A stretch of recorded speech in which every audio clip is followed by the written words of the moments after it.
اور ملک اس وقت اگلے IMF کی تیسری قسط، بیل آؤٹ پیکج اور پھر پتہ نہیں کیا کیا پاپڑ بیلنے پڑیں گے.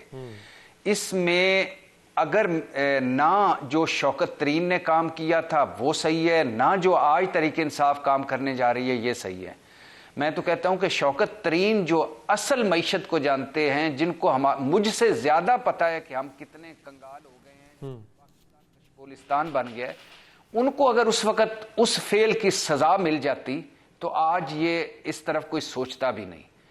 عمران خان صاحب کی ساری ریزرویشنز اپنی جگہ، لیکن میں اس کے حق میں نہیں ہوں اور یہ نہیں. اور یہ مسلم لیگ نون یا پیپلز پارٹی نے نہ اس خط سے کوئی رک جانا ہے، نہ اس خط سے کوئی اثر ان پہ پڑنا ہے، نہ اس خط سے کچھ IMF نے پالیسی بدلنی ہے.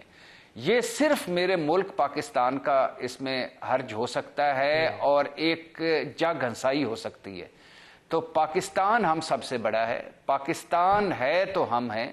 ہمیں پاکستان اپنی کسی بھی چیز کو، کسی دکھ، کسی تکلیف، کسی ناانصافی، کسی خوشی، کسی غم کو پاکستان سے بڑا نہیں کرنا چاہیے. تو میں نے پہلے بھی جب یہ میں نے شروع میں سنا تھا تو درخواست کی تھی ساروں سے کہ یہ نہ لکھیں، اور پھر لیکن اب لکھ دیا ہے تو یہ قابل مذمت ہے. میں اس کے اچھا بٹی صاحب یہ بھی بڑا ایک انٹرسٹنگ ہے مرحلہ پورا. مصطفیٰ کمال کہہ رہے ہیں جناب کہ اگر ہمارا 100% مینڈیٹ جعلی ہے تو ان کا جو ہے وہ پیپلز پارٹی کہتی ہے یا باقی کہتے ہیں کہ ان کا جو ہے وہ 200% جعلی ہے. کامران ٹیسوری کہتے ہیں جناب ہمارا بھی جعلی ہے تو ان کا بھی جعلی ہے. نون لیگ کہہ رہی ہے پیپلز پارٹی کا جعلی، پیپلز پارٹی کہہ رہی ہے ان کا جعلی ہے. اچھا اس سب کے باوجود ہم دیکھ رہے ہیں کہ ایک حکومت بنانا چاہ رہا ہے اور ایک اس کا اتحادی بننا بھی چاہ رہا ہے. یہ ڈوبل سٹینڈرڈ، یہ دو رنگی، یہ سمجھ میں آتی ہے سر؟ جی بالکل آپ ٹھیک کہہ رہے ہیں. کچھ غلط سیاسی فیصلے لیے عمران خان نے. قومی اسمبلی سے جیسے نکلنا، جیسے دونوں صوبائی حکومتیں توڑنا، یعنی اپنی حکومتیں ختم کر لینا، اس نظام سے خود کو ریلیونٹ کر لینا. مسلم لیگ نون کا ایک بڑے سینئر سیاستدان کی بات یاد آ رہی ہے کہ وہ میں اپنے دفتر جیو سے اتر رہا تھا، وہ آگے مل گئے لفٹ کے پاس، تو انہوں نے کہا کہ باتیں ہوئیں تو انہوں نے کہا کہ جو کچھ ہم چاہتے تھے وہ عمران خان صاحب نے کر دیا. یعنی یہ اگر وہ دونوں حکومتوں میں بیٹھے رہتے، قومی اسمبلی میں بیٹھے رہتے، تو ہم یہ جو اگلا سال یا 1.5 سال یہ جو چلے ہیں یہ بھی نہ چل پاتے.